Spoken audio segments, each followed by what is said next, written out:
Hey guys, tonight we begin with one of the most unwanted job descriptions in medieval Europe, the executioner. And that's saying something in a time when rat catcher and full-time plague survivor were legitimate career paths. From swinging the sword of justice to being cursed, feared, and socially exiled, the life of a medieval executioner was a strange, brutal paradox. He was necessary, but never welcome. So before you get comfortable, take a moment to like the video and subscribe, but only if you genuinely enjoy what I do here. And let me know in the comments where you're tuning in from and what time it is for you. It's always fascinating to see who's joining us from around the world. Now, dim the lights, maybe turn on a fan for that soft background hum, and let's ease into tonight's journey together. So, you've just been born. Congratulations. You're the newest addition to a proud medieval family of executioners. That's right. While other babies are wrapped in linen and destined to become bakers, butchers, or if they're lucky, monks, you are gently placed in a cradle next to a whetstone and an axe. It's not a rattle you're shaking, it's a future. In the Middle Ages, execution wasn't a job you applied for. There was no town hall resume submission. It was inherited, like a really cursed family heirloom. If your father was the executioner, you were the next in line. Simple.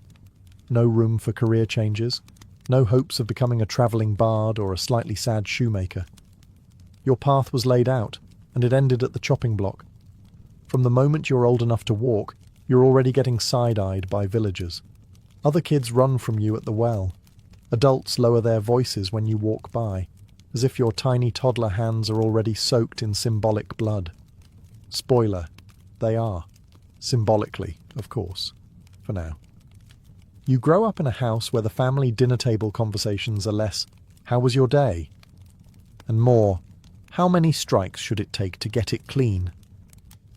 There's no escaping it. Your toys might include miniature gallows, and your bedtime stories involve phrases like drawing and quartering instead of happily ever after. And it's not just the job, it's the reputation. You could be the kindest, most literate, soft-spoken child in the kingdom, and people would still treat you like you sneak into homes at night whispering threats to chickens. Your very surname might mark you.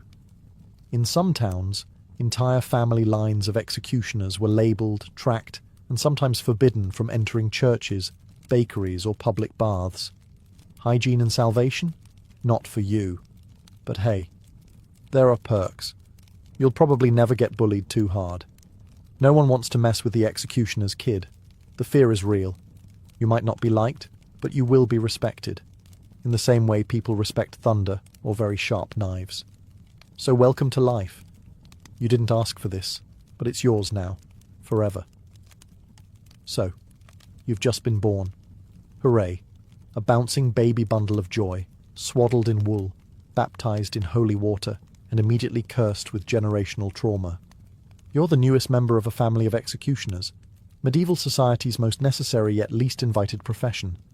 While other children are destined to churn butter or one day inherit a sheep farm, you've been born into the one job that guarantees everyone will avoid you like a coughing stranger during a plague year. Your future is set. Sharp metal, public crowds, and a lifetime of being the guy no one makes eye contact with, even when you're 6. And no, you don't get to choose. Executioner isn't something you apply to be. There's no medieval job fair with a booth that says, "Love justice, hate popularity, inquire within." If your dad swung the axe, guess what you're swinging after puberty? Even as a toddler, villagers whisper when you pass. You haven't even committed your first decapitation and you're already treated like you bite livestock. The blacksmith's kid gets candy. You get suspicious glances and extra space in the pews. That is, if you're even allowed in church. And family dinners? Less, "How was your day?" and more, "Did you remember to oil the gallows chain?" Your bedtime stories don't feature dragons, unless they're being hanged for heresy. Your toys include miniature scaffolds. Your version of hide and seek usually ends in people hiding and never coming back. You can't even marry out of it. Most respectable families won't let their daughters within 5 feet of you, let alone the altar. Which is probably fine. since your family name has been whispered like a curse word for the past 3 generations. That's Carl's boy, you know, the one who swung too deep last winter. And sure, there are perks. No one bullies the executioner's kid. Even the local bully doesn't want to end up as practice. You develop a strong back, a steady hand, and a deadpan stare that gets you out of most social events, which is helpful because you're never invited anyway. So there it is. You're not just born, you're branded. You didn't choose the axe life. The axe life chose you, and it's not letting go. By the time you're old enough to grow a beard or swing a training axe, you've already accepted one core truth. The town needs you, but they'd prefer you stay out of sight, preferably behind a curtain, a hill, or a moral veil of plausible deniability. As a medieval executioner, you're society's walking contradiction. You do the work no one else dares to do. And for that, you're rewarded with silence, suspicion, and the occasional terrified blessing from 10 feet away. People talk to you like you're a haunted well, useful in a crisis, but deeply unsettling the rest of the time. Need someone publicly disemboweled? The town calls you. Need someone invited to their daughter's wedding feast? Not a chance. You're the final solution to every problem the sheriff doesn't want on his conscience. And yet, once the deed is done, and the head rolls into the hay, everyone suddenly remembers they had somewhere else to be. Usually, anywhere that isn't next to you. In court records, you're referred to as the Blade of Justice. In tavern gossip, you're that creepy guy who probably talks to skulls. You could save a child from drowning and someone would still whisper, "Yes, but how many people has he chopped in half?" To them, you are both punishment and paranoia, a reminder that the law has teeth, big, sharp, public ones. And let's not pretend it's just the peasants. Even nobles turn their noses up. They'll pay you in silver and pat themselves on the back for upholding justice. But you'll never be invited to dine in their halls, unless it's to demonstrate proper axe form between courses. Best of all, if something goes wrong, let's say you botch an execution or someone gets squeamish mid-torture, it's your head on the proverbial, and possibly literal, chopping block. The same crowd that cheered your last performance will turn on you faster than a spooked chicken. You're not a man, you're a tool, and everyone pretends you don't exist unless they need something violently removed. So yes, the town needs you, but they'd rather you come in through the back door, wear a hood, and leave before sunrise. While other boys are learning how to plough fields, shoe horses, or, if they're especially blessed, read, your education is a bit more specialised. You're not studying scripture or sewing techniques, you're learning how to sever spines in one clean stroke. Welcome to your childhood apprenticeship, where precision isn't optional and failure doesn't just cost lives, it ruins your reputation before you even get one. Your father, or some grizzled older executioner with arms like tree trunks, teaches you the sacred art of not messing up in front of a crowd. Because while everyone may pretend they hate what you do, they absolutely will judge your form, footwork, and follow-through like it's the medieval Olympics. Your curriculum includes chopping techniques, because missing the neck by even an inch turns justice into a comedy show. Anatomy, because you need to know which bones are easiest to crack and which ones will make your axe bounce back in public humiliation. And stage presence, because let's face it, every execution is a public performance. You're the final act, the main event, the reason people leave their farms and bring their kids to town square. Think of it as dinner theatre, but instead of dessert, there's dismemberment. There's no practice dummy, unless you count the occasional pig carcass or extremely unlucky rebel. Most of what you learn is on the job. And let's be honest, everyone remembers your first time, especially if it doesn't go well, especially if you freeze or shake, or, heaven forbid, take more than one swing. Nothing haunts you like a half-beheaded criminal and an impatient crowd. You're trained to be calm, efficient, unshakable, but no one teaches you how to cope. There's no medieval HR department, no stress leave, no how to not think about severed heads, self-care scroll. You just sharpen your blade, swallow your guilt, and get ready for the next performance. And what do you get in return for your finely honed lethal expertise? Not admiration, not gratitude, just silence. Maybe a few extra coins. And the lingering stench of death on your clothes and soul. You're not just trained to kill. You're trained to carry the weight of it, quietly. Picture this. It's a sunny morning. The market square is bustling. Bakers are selling bread that smells vaguely edible. Blacksmiths are banging away with impressive confidence, and the butcher is enthusiastically waving a cleaver. Everyone is shouting prices, gossiping, living their little medieval lives. Then you show up. The crowd parts like you're carrying the plague in one hand and a severed head in the other. And to be fair, sometimes you are. But even when you're just there to buy turnips, people scatter like rats from a torch. You see, executioners were often forbidden, or heavily discouraged, from even entering public markets. In some towns, you had to wait until after hours to buy food. In others, you had your own special corner of shame, where vendors left your goods out for you to collect like a cursed medieval DoorDash. Why? Because apparently, the man who handles legal killings is somehow too unclean to touch a radish. If you dared to mingle with the regular folks, it got awkward fast. Merchants would grab your coins with tongs, or worse, refuse them altogether. You could be holding clean silver, and they'd act like you'd handed them a live scorpion dipped in guilt. "Oh, no, not from you, good sir. We're, out of cabbage today." Children are yanked away. Crosses are made. One particularly dramatic fishwife spits every time you walk by. Not at you, just near enough to make her feelings perfectly clear. Touching goods was risky business. If you picked up a loaf of bread, no one else would want it. If you so much as grazed the apples, that entire crate might be dumped in a ditch out of sheer spiritual panic. One brush of your cursed executioner fingers, and it's farm to forbidden. Eventually, most executioners learned to send someone else to do their shopping, if they could. A relative, a bribed servant, anyone with a less unsettling aura. Someone whose hands didn't smell faintly of burning justice. And so you retreat again, back to your lonely dwelling, your private food supply, your increasingly antisocial lifestyle.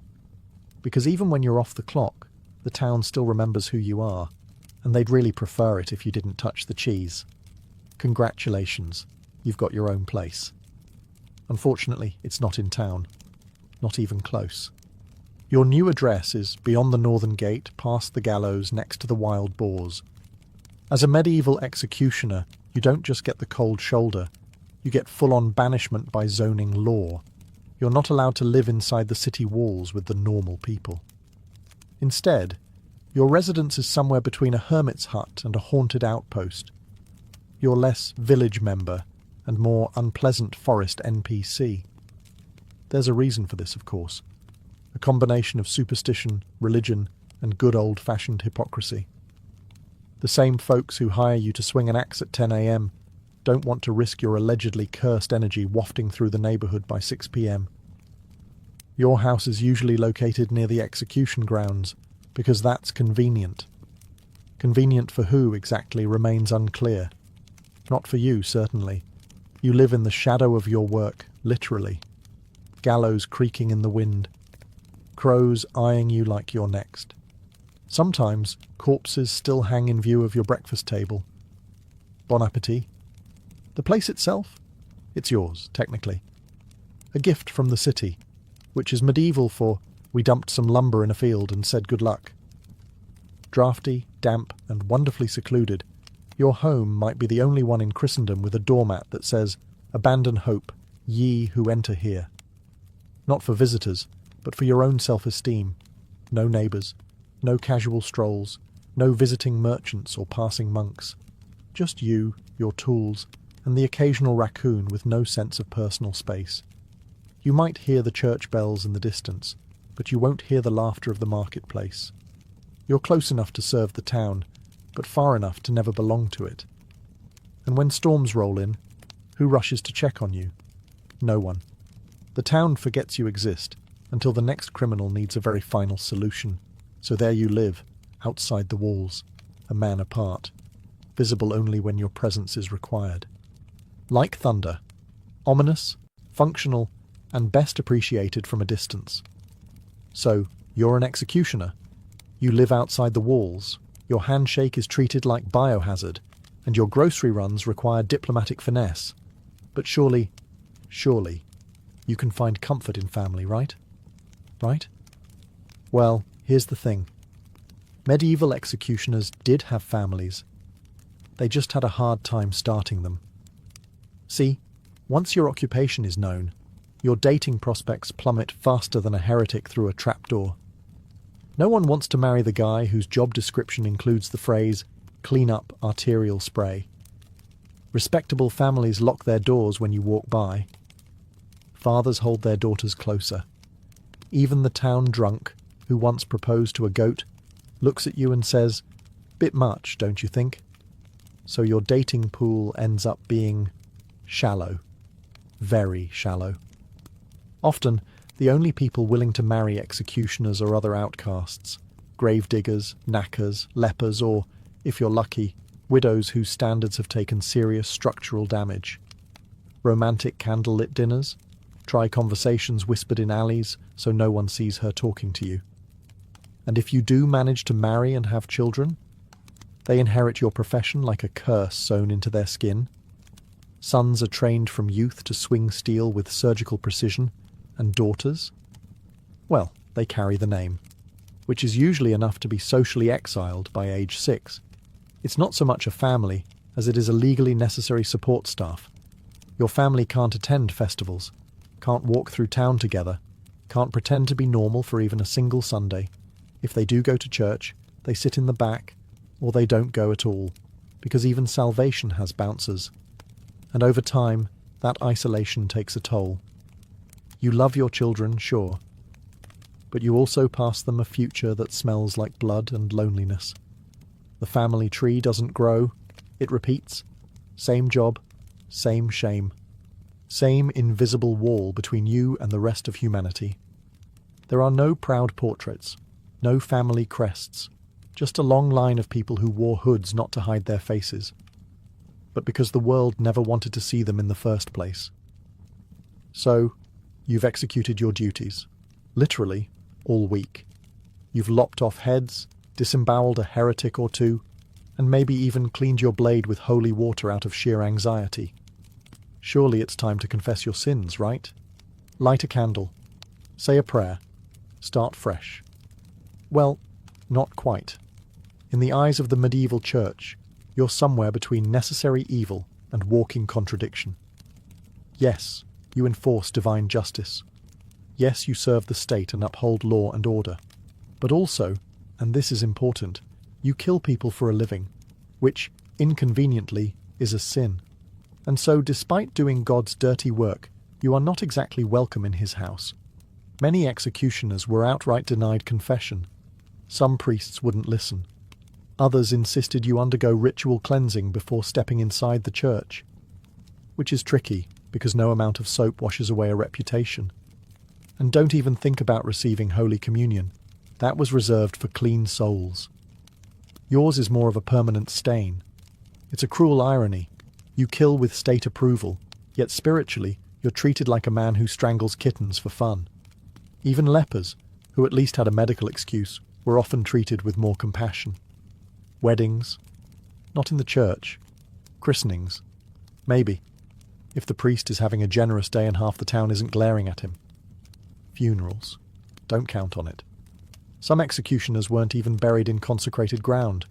They got the ditch outside the cemetery walls, prime real estate for exiles, suicides, and people who forgot to tithe. So where does that leave you spiritually? Nowhere comforting. You spend your life surrounded by death, and yet you have no path to forgiveness. You can't unburden yourself. You can't cry to a friar or light a votive for your sins. Instead, you carry them, quietly, heavily. Sometimes you drink, sometimes you scream into the woods, sometimes you just sharpen your blade again. Even when you believe you're doing right, when the law is clear, the trial fair, you still go home unsure whether you're damned by man, by God, or both. Because even in a world where everyone sins, You're the one who made a profession out of it. There's nothing quite like the pressure of performing executions in front of a screaming crowd. It's part justice, part ritual, part public entertainment, and you're the main act. Forget about nerves. Forget about bad weather. The crowd doesn't care if your wrist hurts, if your stomach's empty, or if the axe is a little dull from last week's double hanging. They came to see a show. And you? You're holding the spotlight and the blade. The goal is simple. One clean swing. A fast, clean beheading is the gold standard. Anything less, and the murmurs begin. Miss by an inch? The crowd gasps. Take a second swing? They groan. A third? Now they're booing. Some are laughing. One kid just started crying. Someone throws an onion. And let's be honest, you feel it too. The shame, the failure, the victim still twitching on the block, the blood spurting wrong, your boots sticky with regret. You weren't trained for this part. The psychological shrapnel that comes from turning someone's last moment into a civic embarrassment. Sometimes the axe gets caught in bone. Sometimes the condemned jerks at the last second. Sometimes your hand just slips. And in those moments, your entire reputation, and possibly your job, hangs in the balance. Because here's the thing, no one cares how hard the job is. They just want it to look easy. Executioners are supposed to be clinical, unemotional, precise. If you falter, you risk looking weak. And in a world obsessed with strength, weakness is contagious, and the rumours spread fast. He needed 2 swings. His hand was shaking. The guy suffered. You become a cautionary tale whispered in breadlines. Don't end up like that poor soul, or worse, like the guy who couldn't even finish the job. So you go home, scrub your blade, and relive every mistake, every gasp, every groan. You replay it until your mind is too tired to keep spinning, and even then, it lingers. Because in your world, the axe doesn't just fall on the condemned. It hovers over you too, every time you step onto that platform. So you've done the deed. The crowd has gasped, gawked, and dispersed. The condemned is headless, justice is served, and the village square is back to selling cabbage. Time to pack up and head home, right? Not even close. Being an executioner wasn't just about swinging an axe. That was the dramatic part, the flashy moment. The rest? Far messier, far quieter, and far more grotesquely underappreciated. Because someone has to deal with the body. And surprise? It's you. You might be asked to burn the body, bury it in unconsecrated ground, or stuff it into a shallow grave under the gallows. The medieval equivalent of a garbage chute. No funeral, no ceremony, just the faint hope that the local dogs don't dig it up. And you don't get gloves, or soap, or a break. You are, effectively, the sanitation department of death, the final cleaner of sin, the silent janitor of justice, and no one thanks you. In fact, the same people who cheered the execution now avoid you even harder because you smell like ash and entrails. There are also the side jobs. Torture? That's on you. Branding criminals? You again? Public shaming setups? You're the guy with the hammer and nails. Sometimes they'll even have you flog someone while reading scripture aloud, multitasking your way through a moral meltdown. Oh, and if a noble demands discretion, guess who's cleaning up the noble's mess with 0 witnesses and a very real understanding that if anyone talks, they're next? Executioner by title, yes. But by function? Your medieval society's all-purpose horror technician. When the crowds disappear, the priests go silent, and the court scribes head back to their parchment. You stay behind. You finish the job no one else can stomach. For all the fear, revulsion, and existential dread wrapped around your role, being an executioner does come with one undeniable perk. You get paid. In fact, you're often paid more than your average peasant. Sometimes much more. Executions, torture sessions, dismemberment duties, they all come with a tidy purse of silver. Add in bribes for extra discretion or making it quick, and you might even find yourself with the kind of money that makes bakers envious. But here's the catch. You can't spend it like a normal person. You walk into a tavern with a jingling pouch, and suddenly the room gets real quiet. The barkeep pours your ale, then wipes the counter like your presence is a stain. You tip him double. He still won't look you in the eye. You go to buy a new tunic, and the tailor hands you the finished product with tongs. The coins you give him are real, but to him, they're cursed. Blood money, he mutters, as if the silver will bite him. And heaven forbid you try to give charity. One time you tried donating to the church. They took the donation, then used it to pay someone else to clean the holy relics, just in case. Sure, you can accumulate wealth. You might even build a small home with actual furniture, rare for your class. But the irony? The more you earn, the more isolated you become. You're rich, yes, but rich like a dragon, hoarding gold in a cave, alone and feared. People assume the money makes up for the stigma, that a heavy purse balances a heavy conscience. But gold doesn't silence nightmares. It doesn't scrub blood from your memory, or buy you back your humanity.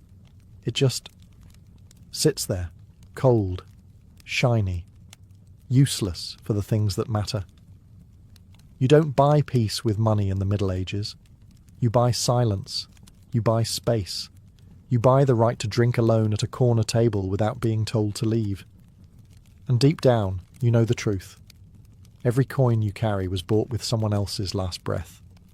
That's the currency of your life. And no amount of it ever buys forgiveness. In a town of maybe a few hundred people, everyone knows who you are. They know your name, your house, your footsteps, your job, and, most importantly, your shadow. They whisper it. That's him. They murmur it as you pass. Executioner. They pull their children close, as if you might accidentally decapitate someone mid-walk. And yet, despite this widespread recognition, no one really knows you. You could have a favourite song, a childhood memory, a surprisingly decent hand at wood carving, but that doesn't matter. Your entire identity is reduced to one role, the blade. People don't see you. They see what you do. You're a living job description. Even when you're off duty, just walking to buy onions, people cross the street like you're contagious. No one asks how you're doing. No one asks if the job weighs on you. Because they've already decided you don't feel anything. To them, you're not a man with doubts or regrets. You're the axe with legs. It's a strange duality. You are known by everyone, yet fully understood by no one. You're present in every courtroom sentence, every hushed bedtime story, every moral lesson whispered to misbehaving kids, but never really invited into the world you serve. When you walk into the tavern, voices quiet. When you leave, they rise again. You hear laughter, but never with you. Always after you've gone. There's no, "How was your day?" No, "You holding up all right?" No, "Do you ever wish it was different?" If you speak too much, you're unsettling. If you say nothing, you're cold. If you smile, that's the worst. It's creepy. The man who swings the sword shouldn't be smiling. Ever. And so, over time, you play the part. You become the figure they already believe you are, grim, silent, and carved from stone. You learn to stand still, to nod, to fade. Because while everyone in town knows your name, not a single one of them knows you. You're a myth with a pulse, a necessary ghost. Familiar in function, alien in everything else. After a long day of dismemberment, blood-stained boots, and polite public trauma, you finally return home, to your charming little hut outside the walls, surrounded by silence and a slight smell of iron. You take off your cloak. You lay down your axe. You sit at the edge of your straw mattress and try to be human again. But the nightmares are already waiting. You lie down and close your eyes. And there they are, the faces. Not heroic, not villainous, just people. Some screamed, some cried, some mumbled prayers with trembling lips. Some looked you straight in the eye as if to say, "You know this is wrong." And the worst ones? The ones who said nothing at all. The calm ones. The resigned ones. the ones who accepted their fate faster than you ever could. You relive every swing. You feel every bone crunch. You hear the gasps of the crowd, their disgust, their delight. You see the bodies falling in slow motion, like tragic marionettes with their strings cut. There's no escape. Not in sleep, not in silence, not in drink. Believe me, you've tried. You start to flinch at everyday sounds. The clatter of firewood, the snap of rope, the creak of wooden stairs. All reminders, all echoes. And you never forget the ones you botched, the blade that hesitated, the cut that went crooked, the moan of someone who was supposed to die faster. You carry that. No one checks on you. There's no medieval counsellor for post-traumatic decapitation disorder. You don't write letters. You don't cry in public. You stare into the fire and hope your soul doesn't go fully numb before your hands do. Sometimes, late at night, you ask yourself, what if they were innocent? What if justice got it wrong? What if I got it wrong? But you already know the answer doesn't matter, because the sentence was passed. The crowd gathered, the axe fell, and the nightmares stayed. You were trained to kill, not to grieve. But your dreams didn't get the memo. So you wake up with clenched fists, aching temples, and blood that won't wash away, because it's not on your hands anymore. It's in your head. The thing no one tells you when you become an executioner is this: you don't retire. There's no farewell feast, no pension, no golden axe mounted on a plaque. You just start shaking one day, or missing, or dreaming too loudly, and the town begins to whisper, not with sympathy, with concern, not for you, for efficiency. Because to them, you're not a man. You're a mechanism, a moving part in the justice machine. As long as the blade is sharp and the swing is steady, they nod from a distance and pretend you don't exist. But the moment you falter, the instant your hands tremble on the block, or you take a second too long with the rope, the machine creaks and they all notice. Suddenly you're a problem, a liability, not because your soul is unravelling, but because you're disrupting the spectacle. The crowd didn't come to see guilt. They came to see competence. So the town begins its quiet transition. Maybe a younger man, your apprentice, your son, your distant cousin, starts handling smaller jobs. A flogging here, a branding there, then a hanging. No one tells you you've been replaced. You simply start getting fewer summonses. The coin slows. The stares change from fear to faint pity, the most dangerous kind of pity, because it means they've stopped needing you. And when you're finally forgotten, it's not by accident. It's design. You fade into your cottage outside the walls, your tools rusting beside you. Your hands, once strong and precise, now tremble when you lift a spoon. Your knees ache from a lifetime of kneeling at the block, and no one comes to visit. Your name becomes an uncomfortable footnote in village memory. Remember old what's-his-name? The one with the axe? Oh yeah, didn't he go mad?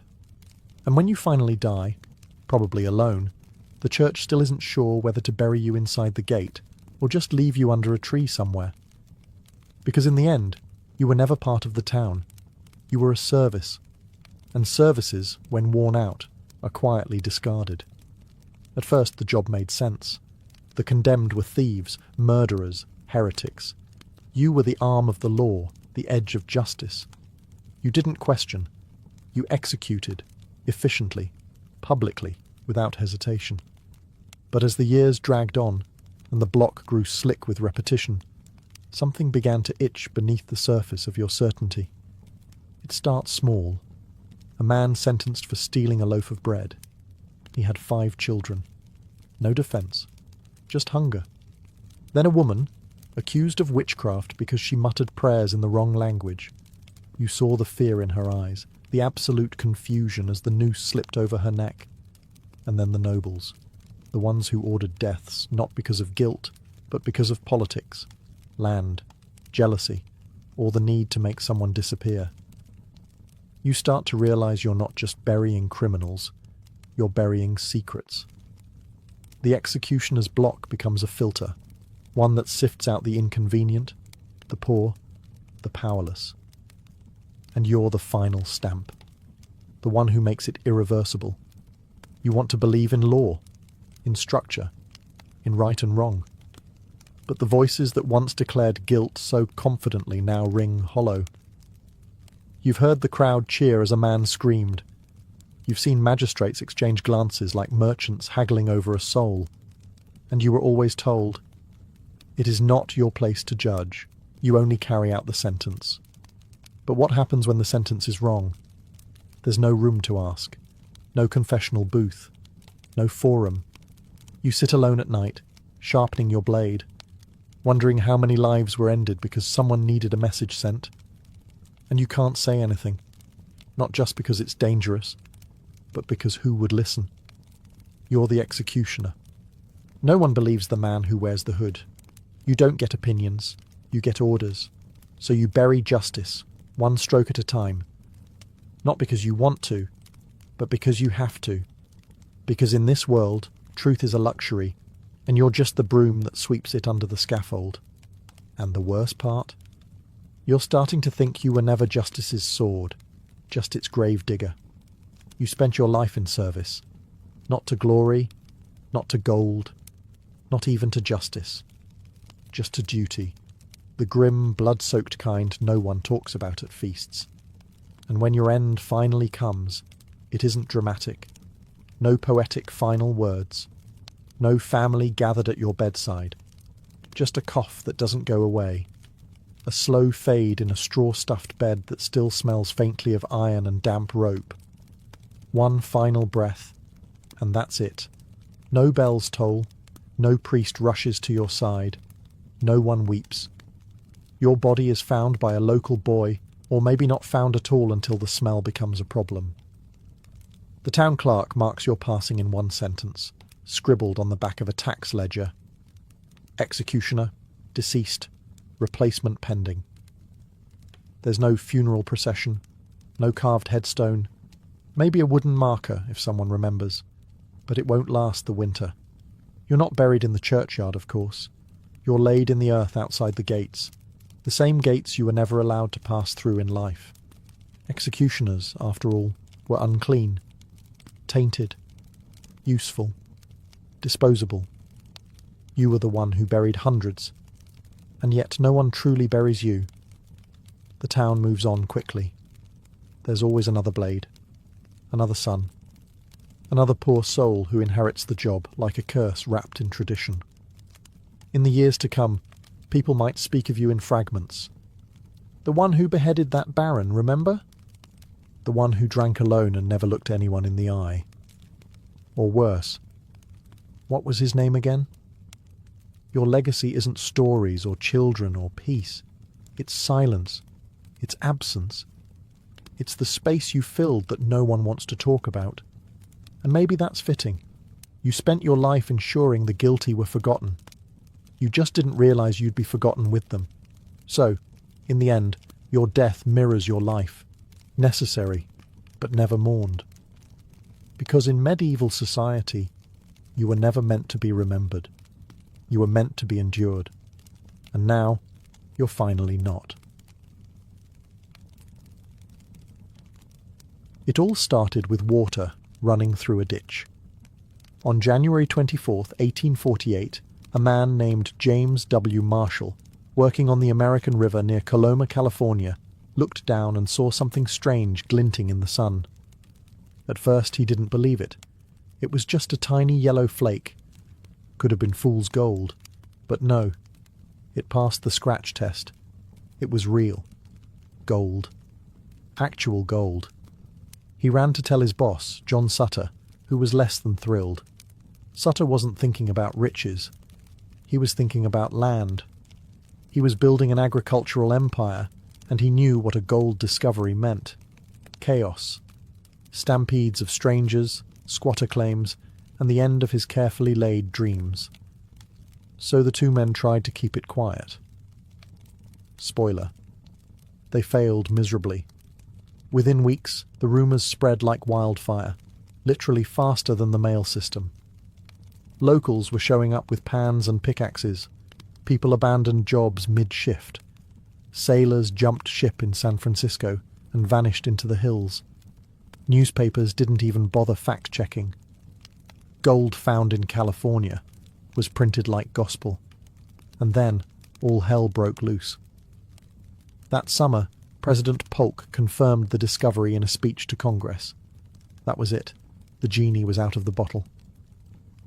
By 1849, over 90,000 people, nicknamed 49ers, were pouring into California by land, sea, and every miserable in-between route imaginable. And what started as one man squinting into a ditch became the largest mass migration in US history. But here's the thing. Marshall never got rich. Neither did Sutter. The discoverers ended up broke, bitter, and pushed aside as the gold fever they unleashed consumed everything. So, picture it. One accidental flicker in a muddy trench led to a global stampede, reshaped the map, fueled American expansion, and catapulted California from sleepy frontier to statehood in just 2 years.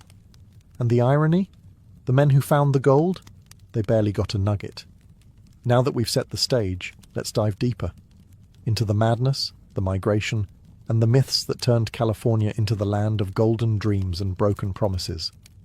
Imagine you're a farmer in Ohio or a shopkeeper in Boston in 1849. You hear the whispers, see the headlines, gold, mountains of it, just lying there for the taking in California. You sell your land, kiss your family goodbye, and start walking, literally, across the country. That's what thousands did. And just like that, the age of the 49ers had begun. They came in waves, from every state, and from places much farther. Latin Americans, Australians, Europeans, even a contingent of Chinese miners braving the treacherous Pacific crossing. Some came in covered wagons, enduring cholera, starvation, and every kind of weather hell the West could throw at them. Others boarded creaky ships, took a detour through Panama, and hoped they wouldn't catch yellow fever before boarding another ship north to San Francisco. And oh, San Francisco, a once sleepy port town with maybe 1,000 residents before the rush. By the end of 1849, over 25,000 people had flooded in. It was a surreal transformation. Canvas tents popped up faster than buildings. Whole ships were abandoned and turned into warehouses, prisons and hotels. You could walk through the harbour without touching water, just stepping from one deserted ship deck to another. It wasn't glamorous. Picture mountains of mud, makeshift saloons, overpriced pickaxes, and a real estate market that made Manhattan look like a bargain bin. A single egg might cost you threes. A decent pair of boots? Good luck. Maybe $100. Inflation ran wild, and scams were more common than gold nuggets. But that didn't matter. The dream was enough. Gold fever had its grip. Some struck it rich in a single afternoon. Others dug for years and died penniless. The rivers of the Sierra Nevada became clogged with miners, each swinging a pan, hoping their next scoop would change everything. This migration changed more than just California. It altered the entire American psyche. Suddenly, hard work wasn't just noble, it might make you wealthy. Manifest Destiny got a shot of adrenaline. California, barely a blip on the map a year before, was now the promised land. Of course, when thousands of desperate men pile into the same few valleys with shovels, things get tense. So, you've made it. You've walked across deserts, survived dysentery, and maybe even dodged a few bandits. You've reached gold country. Congratulations. Now the real misery begins. Mining wasn't a glorious treasure hunt. It was back-breaking, soul-crushing labour. Forget chests full of gold coins. This was hours spent knee-deep in freezing rivers, swirling pans of gravel, praying to find a glimmer. Most didn't. For every lucky strike, there were 1,000 empty pans and 10,000 aching backs. In the early days, it was all about placer mining, scooping gravel from riverbeds and letting water do the work. But as the easy gold vanished, things escalated. Miners turned to rockers, sluices, and eventually hydraulic mining, a violent process that blasted entire hillsides apart with water cannons. It tore through the land and poisoned rivers, but it got results. The camps were chaos. Imagine a rowdy collection of tents, makeshift cabins and saloons, all stitched together by desperation and mud. Bathing was optional. Food was scarce. Whiskey was not. Violence simmered under the surface. Arguments over claims turned deadly fast, especially when no one trusted the courts and everyone had a shovel. And then there was the disease. With thousands crammed into unsanitary camps, cholera and dysentery were just part of daily life. If you didn't die from contaminated water, you might die from a poorly cooked squirrel or an infection from a minor cut. There were no real doctors, just a few medicine men with more moonshine than medical knowledge. To top it all off, the prices were absurd. A shovel that cost $2 in New York could run you $30 in the mines. Eggs were luxury items. Laundry? Hope you enjoy wearing dirt. And if you struck it rich, good luck keeping it. Theft was rampant. One moment you had a pouch of gold dust, the next morning it was gone, and so was your bunkmate. But somehow, the myth endured. People kept coming. The hope, the gamble, the raw possibility of it all was enough. Where gold went, people followed. And where people went, chaos wasn't far behind. The gold rush didn't just create mining camps, it birthed entire towns overnight. Places like Placerville, Marysville, and Deadwood, yes, that Deadwood, exploded in population faster than anyone could control. They were called boom towns, and the name fit. They boomed into existence and often collapsed just as fast. These were places without laws, without real government, and often without a moral compass. Judges were rare, sheriffs were rarer, and the gold, it made men desperate. If you didn't stake a good claim, someone might steal it. If you did stake a good claim, someone might still try to steal it, or just shoot you and take it. Enter the vigilantes. In towns where the law hadn't arrived, or had been paid off, citizens often took justice into their own hands. Vigilante groups formed, sometimes with noble intent, other times with pure greed. Trials could be quick, sentences quicker. If someone was caught stealing gold or cheating at cards, they might be hanged from the nearest tree without so much as a trial. It wasn't justice, it was convenience. The saloons were the nerve centres of these towns. Gambling, drinking, brawling, and the occasional accidental gunshot were all part of the soundtrack. And if you were looking for company, the soiled doves, women who'd followed the rush westward, ran the bordellos, charging premiums for their companionship and surviving in a world heavily tilted against them. Still, not everyone was lawless. Many tried to build real communities. Churches sprang up, schools opened, and newspapers began circulating. San Francisco even formed a committee of vigilance to root out corruption, and ended up becoming more powerful than the actual government. One strange detail: gold wasn't always used for buying things. It was too easy to shave off. Instead, people traded in gold dust, literally measured by tiny brass scales on the bar counter. A pinch might get you a meal, a full pouch, a night you might not remember. But boom towns weren't built to last. Once the gold dried up, so did the population. Many towns were abandoned, becoming ghost towns almost overnight. While prospectors chased dreams of wealth, others paid a price that was far higher than gold.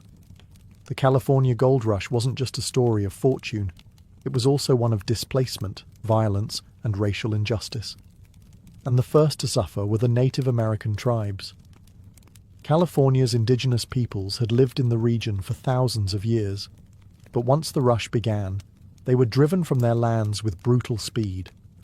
Forests were cut down, rivers poisoned by mercury and sediment, and hunting grounds overtaken by miners and boomtowns.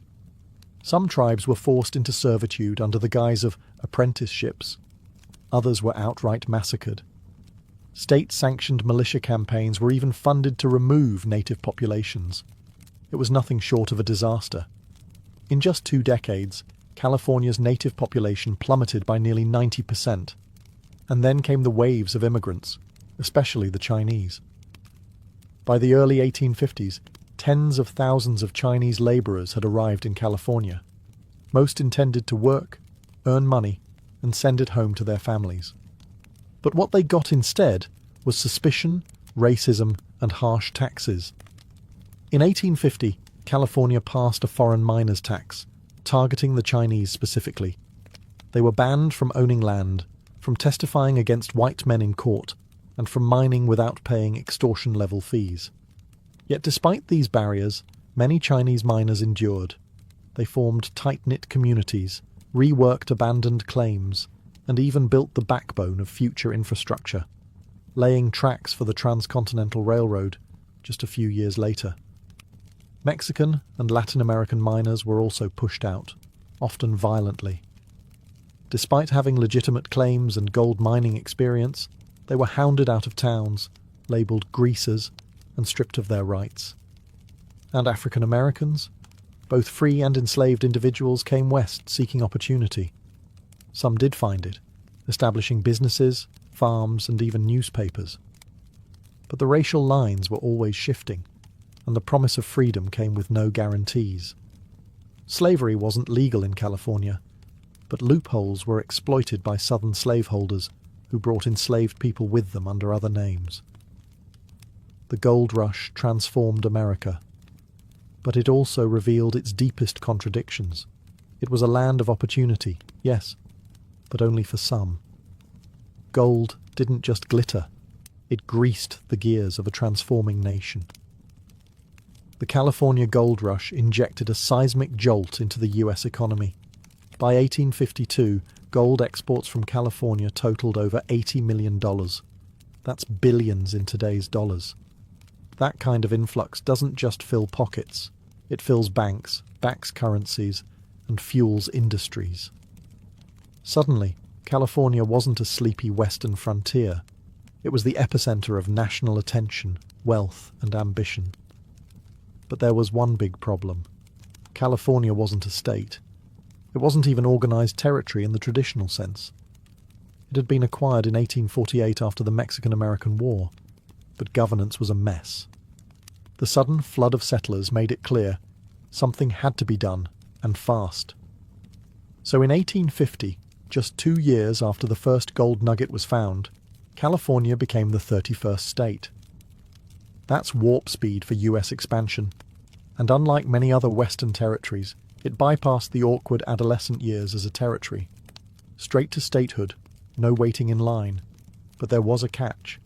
California was admitted as a free state, banning slavery. This sent the already fragile balance between free and slave states into a tailspin. The South was furious, the North was energized, and the political tension pushed the nation one step closer to civil war. Meanwhile, back in California, the wealth kept flowing, and not just from gold. Entrepreneurs realized that the miners were the real gold mine. A German immigrant named Levi Strauss began selling tough canvas pants that miners couldn't tear through, and invented blue jeans. Leland Stanford sold supplies to miners before going on to help build the Transcontinental Railroad and found Stanford University. That railroad, by the way, became the artery connecting California's gold to eastern markets. Before the railroads, it took months to reach California by land or sea. With trains, a matter of days. The gold rush didn't just spark economic growth. It sparked infrastructure, commerce, and a boom in Western migration. And while California grew richer and more connected, the US realized something else. Whoever controlled the West might just control the future. If the gold rush turned men into legends, it also turned landscapes into battlegrounds. The earliest mining efforts were relatively low impact, pans, shovels, maybe a rocker box along a riverbank. But as the surface gold ran out, miners turned to more aggressive methods. That's when things got ugly. By the mid-1850s, hydraulic mining arrived. Picture this. Massive nozzles called monitors shot water with enough pressure to blast entire hillsides apart. Entire mountains were turned to mud slurry in the hunt for tiny flakes of gold. It was fast, efficient, and utterly devastating. Trees were flattened, Hills disappeared, rivers ran brown for miles, sediment from hydraulic mining clogged riverbeds and flooded farmlands. The once fertile Central Valley began drowning under tons of mining debris. The Sacramento and San Joaquin rivers overflowed, not just from rainfall, but from the unnatural buildup of displaced earth. Crops died, towns flooded, fish populations collapsed. It wasn't mining, it was slow-motion environmental warfare. Miners also used mercury to help separate gold from sediment. It worked, but the mercury didn't disappear. It seeped into soil, flowed downstream, and poisoned ecosystems. To this day, mercury from the gold rush era is still found in California's waterways, nearly 2 centuries later. Eventually, the destruction became impossible to ignore. In the 1880s, a group of Central Valley farmers sued a hydraulic mining company in a case that became a national landmark. Woodruff vs. North Bloomfield Gravel Mining Company. The farmers won, and in 1884, hydraulic mining was effectively banned, the first major environmental ruling in US history. But the damage had been done. The California landscape had been reshaped, sometimes beyond recognition. Forests turned to barren mudflats. Hills hollowed out and never recovered. Rivers were rerouted. Ecosystems upended. And yet, the gold rush also sparked the beginning of America's environmental conscience. As people saw the toll, voices began to rise, calling for balance, for responsibility, for protection of the land. These were the seeds that, decades later, would grow into national parks and conservation movements. The gold rush built dreams, yes, but it also left scars. By the late 1850s, the richest gold veins had been tapped. Boomtowns began to empty, and the pickaxes were traded in for ploughs, pens, and printing presses. But the gold rush wasn't fading, it was transforming. What started as a chaotic scramble became a cultural myth. The California gold rush etched itself into the American imagination as a story of adventure, freedom, and reinvention.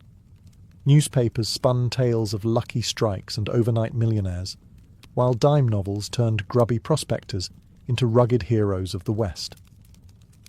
Of course, reality was messier, but myths rarely need facts. The prospector became an American icon. Weathered hat, long beard, gold pan in hand.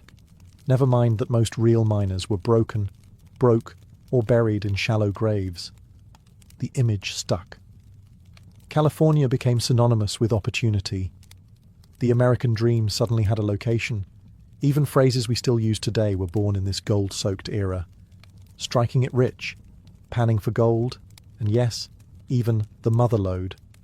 They all echo the lingo of 1850s mining camps.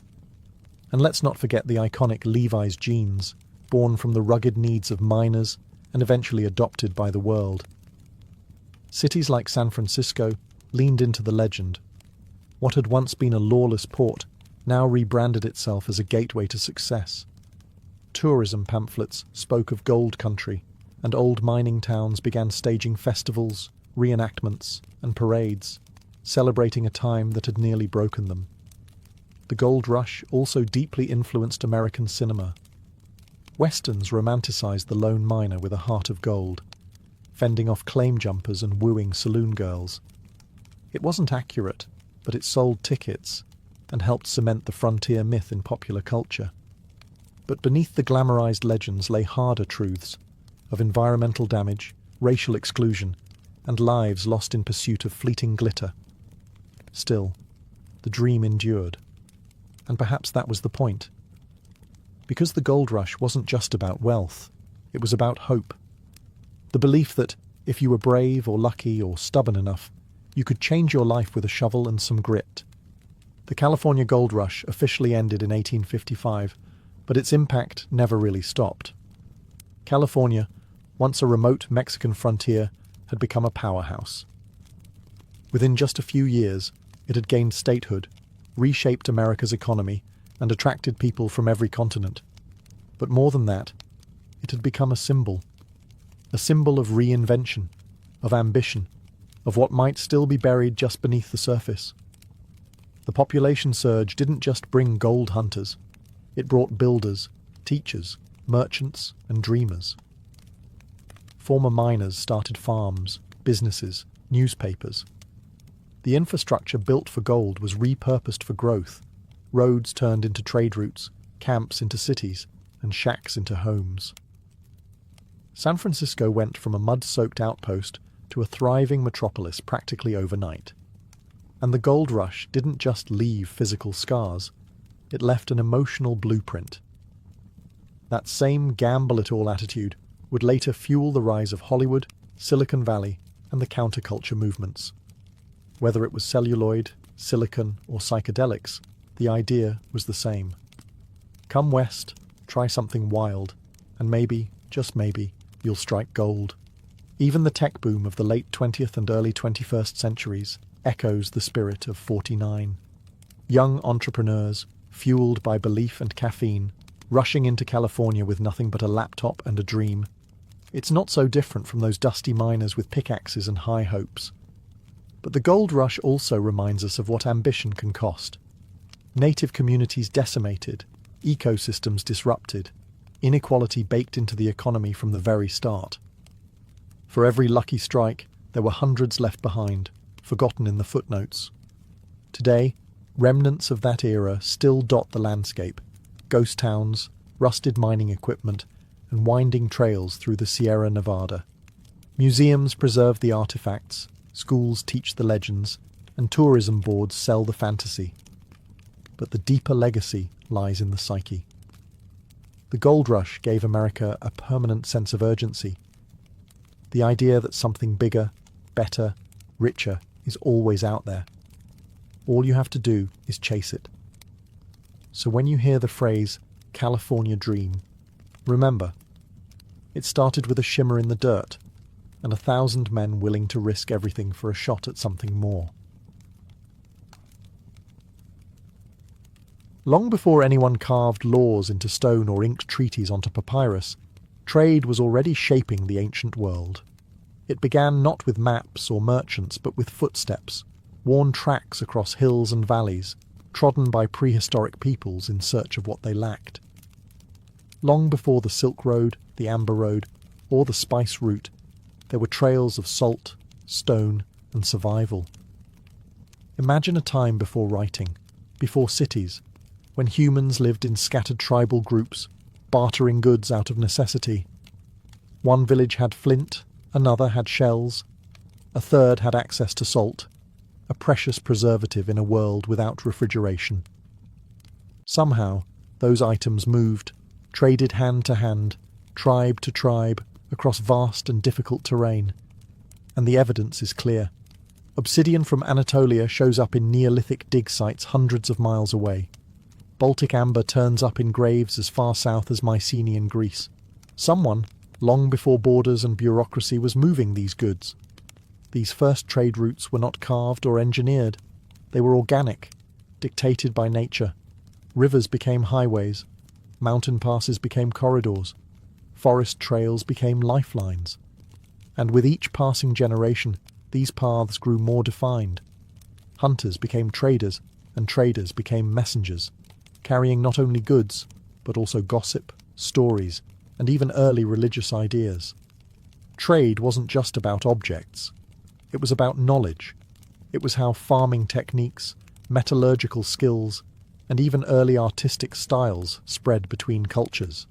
A tribe that learned how to smelt copper from another might change its entire way of life. A decorative motif shared through traded pottery might inspire a whole new artistic tradition. These exchanges were slow, often spanning generations, but they were revolutionary. And all of this happened before writing existed. The legacy of these early routes lies in their persistence. Many later trade roads, like parts of the Silk Road or the Arabian incense trails, followed the same general paths first used by prehistoric traders. These invisible highways were the nervous system of early human connection, a web of trails that wove the world together long before anyone ever drew a map. By 3000 BCE, the scattered barter trails of prehistory had evolved into something more sophisticated, structured commerce between cities, kingdoms, and eventually empires. Nowhere was this transformation more dramatic than in Mesopotamia, the land between the Tigris and Euphrates.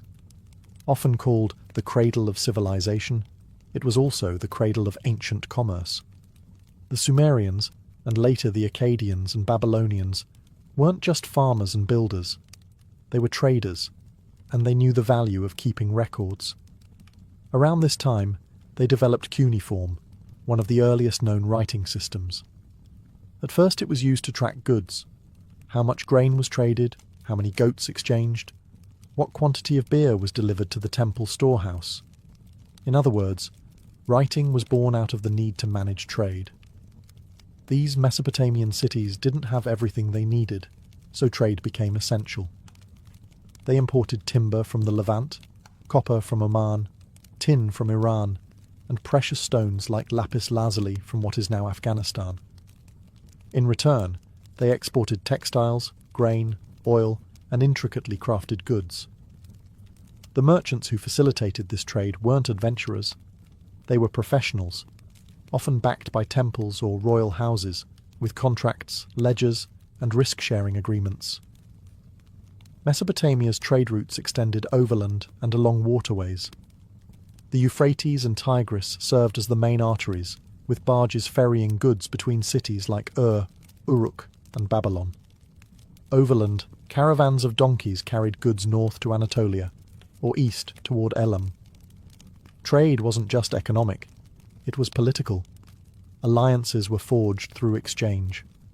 Kings sent gifts to secure peace, and merchants acted as informal diplomats, carrying messages between distant lands.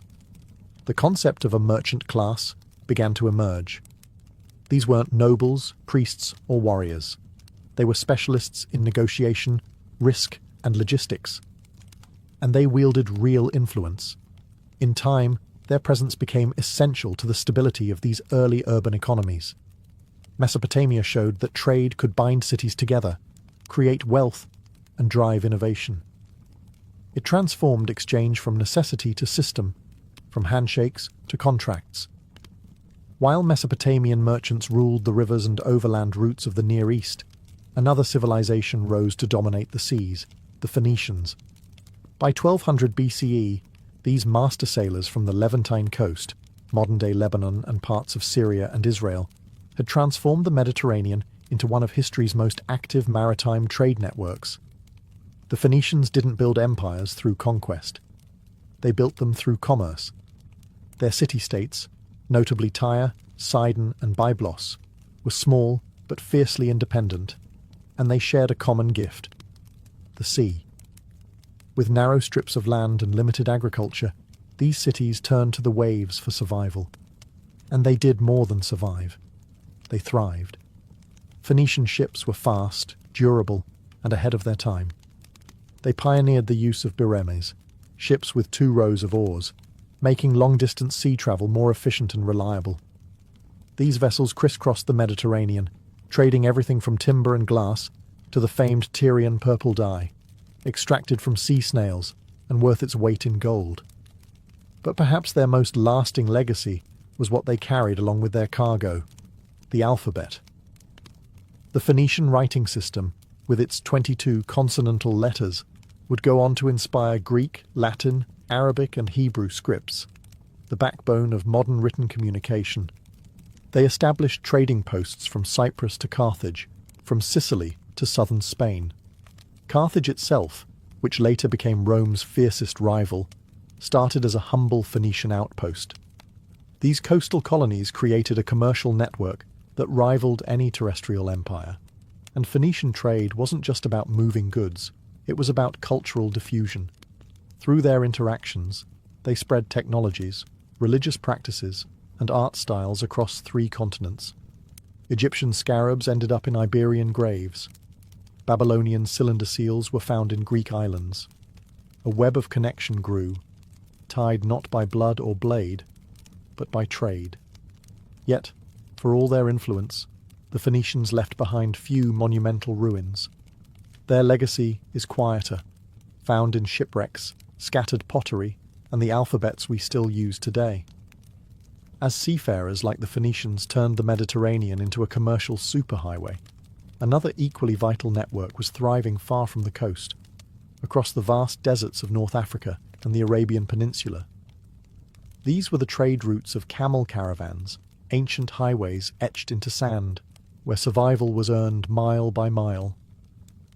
The desert may seem like a barrier, but for ancient traders it was a corridor. Long before paved roads, camel caravans connected sub-Saharan Africa with North Africa, the Levant, and Arabia. These routes moved gold, salt, frankincense, myrrh, ivory, slaves, and stories. The camel, known as the ship of the desert, made it all possible.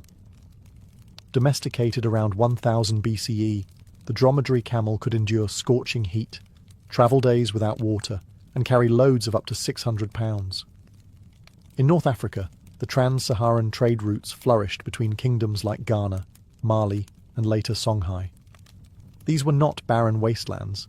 They were networks of oases, market towns, and fortified caravanserais where traders rested, watered their camels, and exchanged goods under starlit skies. Gold from the Niger River basin travelled north, often traded weight for weight with salt, a vital resource in the tropics. Salt from the Sahara was cut into massive blocks and transported south, forming the backbone of empires. Meanwhile, in Arabia, the incense trade was booming. Frankincense and myrrh, harvested in southern Arabia, modern Yemen and Oman, were highly prized in Egypt, Mesopotamia, Greece, and Rome for their use in temples, medicine, and burials. Caravans traversed the Arabian desert along routes like the Incense Road, stopping at cities such as Petra and Mecca long before Islam's rise. These weren't quick trips. Some caravans took months, even years. Traders faced sandstorms, bandits, and extreme dehydration, but the rewards were enormous. Cities like Timbuktu, Gao, and Uba grew rich and influential, serving as hubs of wealth, culture, and learning. What the desert trade lacked in monuments, it made up for in resilience. These routes connected continents, empires, and faiths. They stitched together Africa, Arabia, and beyond, one hoofprint at a time. No ancient trade network captured the imagination or reshaped the world, quite like the Silk Road. Spanning over 4,000 miles from China to the Mediterranean, it wasn't a single road, but a tangled web of caravan trails, mountain passes, and river crossings that wove together the destinies of entire civilizations. It began in earnest during the Han Dynasty, around the 2nd century BCE, when the Chinese Emperor Wudi sent envoy Zhang Qian westward in search of allies. What he found instead was opportunity, the discovery that distant peoples were eager for China's most luxurious export: silk.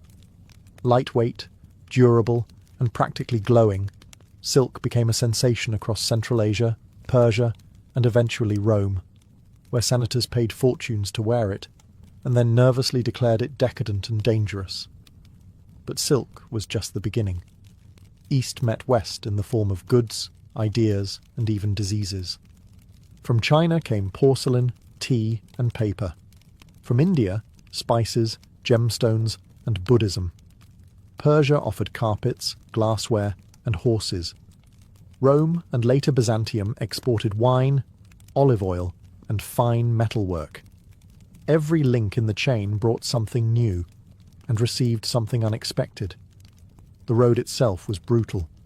Traders crossed scorching deserts like the Taklamakan and climbed icy peaks in the Pamirs. Bandits lurked at every pass, and merchants rarely made the full journey. Instead, goods changed hands dozens of times, passed along like whispers through markets and caravanserais. Cultural exchange flourished alongside commerce. Monks, missionaries, and musicians travelled these paths, spreading philosophies and fables. The Silk Road didn't just carry merchandise, it transported mathematics, astronomy, medicine, and art. The spread of Buddhism from India into China and beyond is one of the Silk Road's most profound legacies. Cities like Samarkand, Kashgar, and Dunhuang became cosmopolitan centres, where languages mixed and temples stood side by side.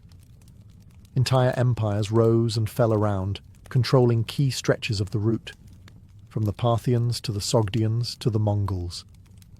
And then came the Black Death, likely carried along these same routes in the 14th century, reminding the world that trade also moves what we can't see. While the Silk Road carried caravans across mountains and deserts, the Indian Ocean offered a liquid superhighway, one that was faster, cheaper, and in many ways even more influential. By 1000 BCE, the Indian Ocean trade network was already humming with activity, connecting East Africa, Arabia, India, Southeast Asia, and eventually China in a vast web of commerce and culture. Unlike the chaotic unpredictability of land routes, the Indian Ocean had a rhythm: the monsoons. These seasonal winds were predictable, one direction in summer, the opposite in winter. Skilled sailors learned to ride these wind cycles, allowing for planned round trips across vast distances. Thanks to the monsoon system, a merchant ship could sail from East Africa to India, load up with goods, and return months later with time to spare. What did they carry? Everything. From India, black pepper, cotton textiles, ivory carvings, and later sugar and indigo. From Arabia, frankincense, myrrh, horses, and dates. East Africa offered gold, slaves, and exotic animal products.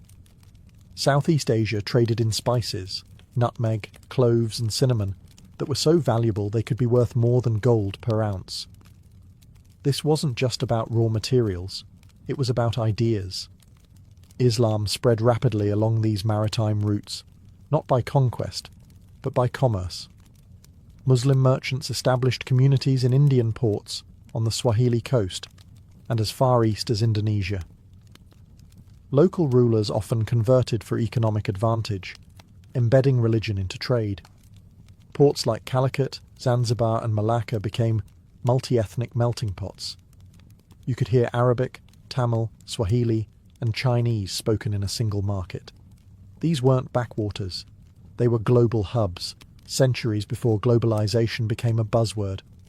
Ship technology also advanced rapidly.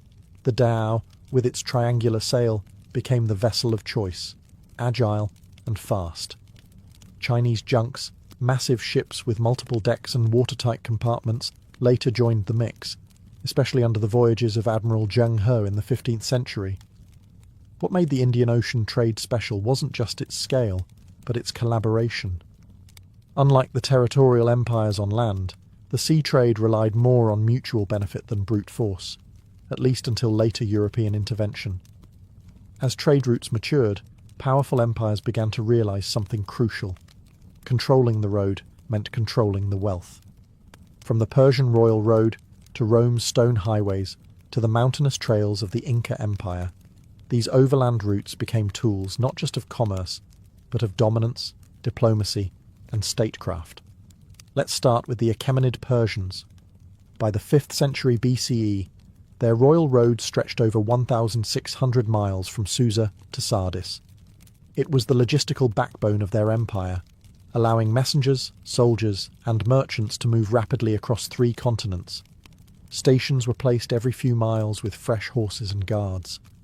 A royal courier could cover the entire road in just over a week, unheard of for the time. And along with messages, merchants flowed too, paying tolls that filled imperial coffers. Next came Rome, whose obsession with roads was legendary. "All roads lead to Rome" wasn't just a saying, it was policy. Roman roads were feats of engineering, laid with stone, cambered for drainage, and marked by milestones.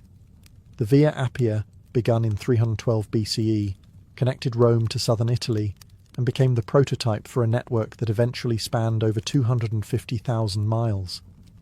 These roads allowed for fast troop deployment, tax collection, and yes, trade. Goods from the provinces flowed into the heart of the empire: Egyptian grain, Spanish silver, Syrian glass, and African ivory. Far across the ocean, another road empire flourished: the Incas. Without wheels or horses, they built one of the most astonishing road systems in the world. The Chapak Nyan, or Inca Road, spanned over 24,000 miles through the Andes. It linked the empire's mountainous spine from Colombia to Chile. Runners called chasquis relayed messages and small goods across suspension bridges and steep cliffs. The Incas used llamas for transport and imposed strict control over who could use the road, ensuring state dominance over trade. In all these empires, roads weren't just about movement, they were about control. They allowed rulers to project power, enforce taxation, and regulate commerce. Traders used them, but always at the pleasure of the state. By the fall of Rome and the rise of medieval kingdoms, many ancient trade routes had decayed or been abandoned. Yet the desire for connection and profit never disappeared. In fact, the medieval period saw old routes revived and new ones forged by a surprising cast of characters: religious pilgrims, crusaders, merchant guilds, and ambitious city-states. Religion was a powerful motivator. Pilgrimage routes across Europe, like the Camino de Santiago, became arteries of movement. Pilgrims weren't just carrying faith, they carried money, supplies, stories, and even new ideas. Inns, markets, and towns grew along these sacred paths, and local economies boomed. Spiritual devotion kept people moving, and commerce followed. Meanwhile, Islamic empires to the east were thriving. The Abbasid Caliphate transformed cities like Baghdad and Damascus into glittering trade centers. Muslim merchants expanded trade into sub-Saharan Africa, Central Asia, and even China, linking the Islamic world to the revived Silk Road. Arabic became the lingua franca of trade across 3 continents. In northern Europe, the Hanseatic League emerged, a powerful alliance of merchant cities like Lübeck, Hamburg, and Bruges. They controlled the flow of goods across the Baltic and North Seas, trading salt, furs, grain, and timber. With their own navy and legal systems, they weren't just traders, they were an economic superpower. Italian city-states like Venice and Genoa took trade to the next level.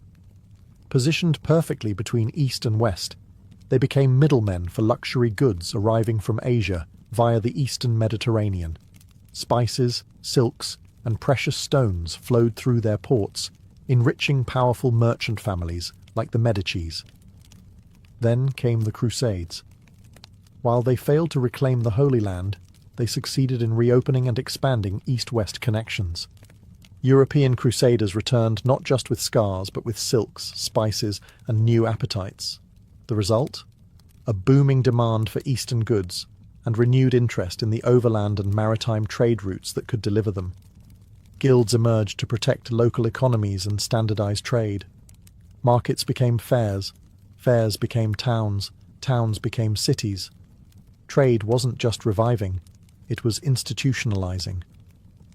By the late 15th century, the world was on the verge of a dramatic transformation. The age of ancient trade routes was giving way to a new era, one driven by sails, cannons, and global ambition. But the foundation for this seismic shift had been laid over millennia, on the backs of camels, ox carts, and merchant ships guided by the stars. The explosion of maritime exploration, led by Portugal and Spain, was not the beginning of global trade, but its acceleration. Vasco da Gama's sea route to India in 1498 bypassed the land-based Silk Road entirely, undercutting Middle Eastern middlemen and redrawing the economic map. Suddenly, spices, silks, and porcelain flowed straight from Asia to Europe, faster, cheaper, and on a scale never before seen. Colonial empires soon followed. The Portuguese set up trading posts from Mozambique to Malacca. The Spanish sailed west and discovered the Americas, where gold and silver were extracted in vast quantities and shipped across oceans. The Dutch and English weren't far behind, founding East India companies that acted like governments, with armies, navies, and monopolies on entire trade networks. Ancient land routes like the Silk Road faded in importance, but their legacy endured in infrastructure, language, culture, and commerce. Trade hubs like Samarkand and Constantinople, though diminished, retained echoes of their former glory. New cities rose from their legacy: Amsterdam, London, and New York. built on the same principles of connectivity and commerce. Modern trade routes, railroads, highways, air corridors, and undersea cables still trace the patterns established by ancient traders. Globalization may be powered by algorithms and cargo ships today, but its DNA comes from Phoenician sea lanes, Roman roads, and Indian Ocean monsoons. And the influence isn't just economic. Ideas, religions, technologies, even diseases, all followed the trails of traders.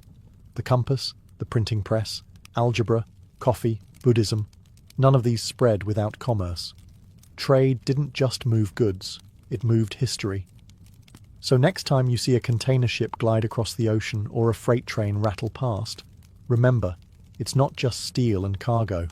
It's the echo of a Silk Road caravan, the shadow of a Phoenician galley, the pulse of humanity forever in motion, chasing not just profit, but connection. Tulum is not your typical ancient Maya city. While most Maya centers are buried deep in the jungle, surrounded by dense forest and hidden temples, Tulum rises dramatically above the Caribbean Sea, perched on a limestone cliff overlooking turquoise waves. It's a postcard scene with a powerful history, a sacred coastal outpost that stood watch over both the land and the sea. Located on the eastern edge of the Yucatan Peninsula, in what is now Quintana Roo, Mexico, Tulum was one of the last major cities built and inhabited by the Maya. Its peak came relatively late, between the 13th and 15th centuries CE, during the post-classic period, just before the Spanish arrival. But despite its late bloom, Tulum left an outsized mark on Maya history. Its name means wall in Yucatec Maya, a reference to the thick limestone barrier that encloses the city on three sides. The fourth side? That's the open Caribbean Sea, stretching endlessly eastward. This combination made Tulum uniquely defensible and symbolically significant. According to some accounts, the city may have originally been called Zamar, meaning City of the Dawn, likely in reference to its perfect alignment with the rising sun. From its cliffs, Maya lookouts could spot merchant canoes gliding in from Cuba, Belize, and even Honduras. Tulum was a key node in a complex maritime trade network, dealing in obsidian, jade, salt, honey, textiles, and dried fish. It connected inland cities like Coba and Chichen Itza to the sea, and its wealth flowed through both canoes and caravans. But Tulum wasn't just a trade hub. It was a spiritual stronghold. Every building, every platform, and every shrine was carefully positioned, many aligned with celestial bodies or sacred dates in the Maya calendar. It was a city that watched the sky as much as the surf. And even after the Spanish arrived and the city was eventually abandoned, Tulum was never truly forgotten. Its ruins remained visible from the sea, a haunting reminder to passing sailors of a civilization that charted the stars long before Europeans arrived. Tulum may appear small compared to Maya giants like Chichen Itza or Tikal, but its compactness is deceptive. Every structure within its stone walls was placed with purpose, guided by astronomy, spiritual belief, and strategic design. This wasn't just a city, it was a cosmic map carved into stone. At its core, Tulum's layout reflects a balance between the earthly and the celestial. The city is surrounded on three sides by thick defensive walls, each up to 5 meters thick and 3 meters high. A clear statement that Tulum was as concerned with protection as it was with worship. But within those walls lies a careful arrangement of temples, altars, and platforms that aligned with the heavens. The centerpiece of the city is El Castillo, not a castle in the European sense, but a temple pyramid that dominates the skyline. Built on a cliff edge, it served both as a religious shrine and a lighthouse for Maya sailors. When the sun rises directly behind it during key times of the year, it lights the facade in perfect symmetry. Some scholars believe it was used to track the solstices and equinoxes, allowing the Maya to align their rituals with the rhythms of the cosmos. Next to El Castillo is the Temple of the Descending God, named for the carved figure above its doorway, a figure with wings and an inverted posture, believed to represent a celestial or fertility deity. This temple faces west, catching the sunset and perhaps symbolizing the transition from day to night, life to death. key themes in Maya spirituality. Many buildings are constructed on raised platforms and are oriented along precise axes, often northeast-southwest or east-west. These were not arbitrary choices. They echo the Maya obsession with tracking Venus, the sun, and the lunar cycle. Even doorways and windows seem to frame celestial events at certain times of the year. Tulum's planners didn't just design a defensible city, they designed a spiritual calendar in stone. It was a place where architecture, astronomy, and mythology merged into daily life. Rising above the turquoise sea like a silent sentinel, El Castillo is Tulum's most iconic structure. Positioned at the edge of a limestone cliff, it commands not just the coastline, but the heavens, a fusion of engineering, astronomy, and sacred symbolism. Though not as massive as the Great Pyramids of inland Maya cities, El Castillo was never meant to compete in size. It was meant to signal. Built in stages, El Castillo likely served multiple roles: temple, shrine, watchtower, and possibly even lighthouse. During the day, its high elevation and stark stone facade made it visible from far out at sea. For Maya sailors navigating the Caribbean in large dugout canoes, El Castillo marked both a physical and spiritual harbour, a beacon of protection under the watch of the gods. But it wasn't just a daytime guide. At night, fires may have been lit within the temple atop the structure. Paired with small windows and aligned with seaward gaps in the reef, the glow could be used to help mariners safely reach Tulum's shore through narrow breaks in the coral. This would make El Castillo one of the earliest examples of a lighthouse-like structure in the Americas. Religiously, El Castillo was likely dedicated to the diving god, or the descending god, a celestial figure connected to Venus, the planet that played a central role in Maya cosmology. The Maya believed Venus influenced warfare, agriculture, and the calendar. Structures like El Castillo were used to track its appearances in the sky. During specific dates in the solar and Venusian calendars, the sun would rise or set directly in line with the temple, bathing it in radiant light, a moment of cosmic synchronization. The temple itself is modest in size but elevated for maximum visibility. Its stairways and niches suggest rituals were held atop, where priests performed ceremonies visible from the plaza and coastline below. Unlike massive ceremonial complexes inland, El Castillo wasn't about grandeur. It was about function, guiding ships, channeling solar energy, and connecting the sea with the sky. Tucked near the centre of Tulum's ceremonial core is one of its most fascinating and spiritually charged buildings, the Temple of the Frescoes. Unlike the imposing height of El Castillo, this structure draws the eye not through scale, but through detail. It's a multi-level temple complex, rich with symbolism, iconography, and some of the finest surviving Maya murals on the Yucatan coast. The temple served a dual purpose, as a shrine and as an observatory. The upper level likely functioned as a ritual space for priests, while the lower chamber housed painted murals and stone carvings that brought the Maya cosmos to life. Though weather and time have eroded many of the original pigments, enough detail remains to offer a stunning glimpse into Maya spiritual thought. Inside, the frescoes depict a pantheon of gods, deities, and supernatural creatures.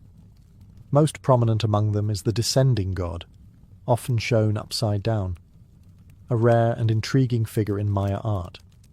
This god, associated with Venus, fertility, and possibly bees, appears in multiple places throughout Tulum, reinforcing his importance to the city's identity. The murals also show scenes of creation, underworld journeys, and cosmic battles. Sky bands, earth monsters, and celestial symbols swirl together in a painted narrative that reflected the Maya view of a multi-layered universe. For the Maya, the world was divided into three parts: the heavens above, the earthly realm, and the watery underworld below, all of which appear in these frescoes in striking visual form. On the exterior, the temple is adorned with stucco masks and niches. Some of these likely held offerings or small idols. Columns support the portico, giving the structure an almost Greco-Maya appearance, a rare architectural feature in this region. Astronomically, The Temple of the Frescoes is thought to have been aligned with key solar events. Windows and sightlines may have marked solstices or equinoxes, helping priests maintain the sacred calendar. It was both a house of worship and a timekeeping device, as functional as it was beautiful. Among Tulum's sacred structures, none is more enigmatic than the Temple of the Descending God. Modest in scale but rich in symbolism, this temple is dedicated to one of the most mysterious deities in the Maya pantheon. A figure depicted upside down, wings or headdress flared, descending from the heavens. His image appears throughout Tulum, suggesting a guardian presence, a celestial overseer of the city perched between sea and sky. Located just to the west of El Castillo, the temple stands atop a small platform. It features a single-room sanctuary with a narrow stairway and a prominent niche above the doorway. And there, in the niche, is the defining element. A stucco relief of the descending god, head first, knees bent, arms outstretched, as though mid-flight or mid-fall. No one knows his true name, but scholars have linked him to Kinich Ahau, the sun god, or possibly to a bee deity revered for its role in pollination and honey production, essential elements in Maya agriculture and ritual. The descending posture is rare in Maya art and architecture. Typically, deities are shown upright, enthroned, or in combat, but here the inverted figure suggests a spiritual inversion, a messenger between worlds, bringing divine influence down into the human realm. Some interpretations connect him to Venus, the morning star, a powerful celestial body in Maya astronomy associated with cycles of war, rebirth, and sacrifice. The temple itself is aligned to capture the light of the setting sun, creating a dramatic visual spectacle during certain times of the year. This alignment may have signaled ritual dates or seasonal transitions. For Tulum's priests, such moments weren't just beautiful, they were divine appointments. Inside, the temple would have held offerings, incense burners, and possibly the ashes or bones of elite individuals. Though small, it was a site of intense spiritual significance, a space to commune with the sky, interpret omens, and perform rites under the watching gaze of the descending god. This figure, with wings spread and body inverted, became a symbol of Tulum itself, a city that stood on the edge of land, between sky and sea, at the turning point of the calendar and the cosmos. While Tulum is celebrated for its temples and astronomical alignments, its physical defences tell a different kind of story, one of protection, strategy, and geopolitical awareness. Unlike most ancient Maya cities, which sprawled openly across the landscape, Tulum was built like a fortress. 3 massive stone walls encircle the inland sides of the city, while the fourth edge ends in a sheer cliff above the Caribbean Sea. It wasn't just sacred, it was secure. The walls are impressive even today, up to 5 meters thick and as high as 5 meters in some places, with narrow passageways that could easily be defended. These weren't symbolic boundaries. They were practical military installations, built to repel raiders, pirates, or rival city-states. The entrances were small and few, forcing any intruder to enter single file, vulnerable and exposed. Strategically placed along the perimeter were watchtowers, squat, round buildings with small windows or slits that offered clear lines of sight over the land and sea. From here, guards could spot approaching canoes long before they reached shore. These towers may have also doubled as communication points, using smoke or fire signals to alert the city's elite of any threat or arrival. But these defences also had a spiritual dimension. To the Maya, walls didn't just keep enemies out, they separated the sacred from the profane. Inside the walls was holy space, where temples aligned with the cosmos, rituals echoed the stars, and every step was watched by the gods. Outside was the wilderness, the unknown, and the unstable world of politics and warfare. The positioning of Tulum also gave it incredible control over both land and sea routes. It lay along the Maya coastal trade network, a major artery for goods moving up and down the Yucatan Peninsula. Salt, honey, jade, obsidian, and cacao passed through its gates. Any merchant sailing the coast would see Tulum's cliffside silhouette long before they reached it, a reminder of its power and protection. In Tulum, strength and sanctity were never far apart. Long before colonial ports and international harbours, Tulum was a thriving maritime trading post, a coastal checkpoint that linked inland Maya cities with the Caribbean world. Its location wasn't chosen for beauty alone. Strategically perched above the sea with access to sheltered landing beaches, Tulum was built to connect. The Maya were expert seafarers. They carved massive dugout canoes from sabre trees, some large enough to carry 20-30 people and hundreds of pounds of cargo. These vessels paddled up and down the Yucatan coastline, travelling as far as modern-day Honduras to the south and the Gulf Coast to the north. With prevailing currents and consistent trade winds, Maya merchants followed well-established maritime routes that turned Tulum into a key stop. Goods flowed in from every direction. From the inland highlands came obsidian, jade, and cacao, valuable items used in ritual and elite exchange. From coastal regions, merchants brought salt, dried fish, cotton textiles, honey, feathers, and shells. Tulum didn't produce all of these items itself. Instead, it served as a distribution point where goods could be stored, taxed, and redirected along the network.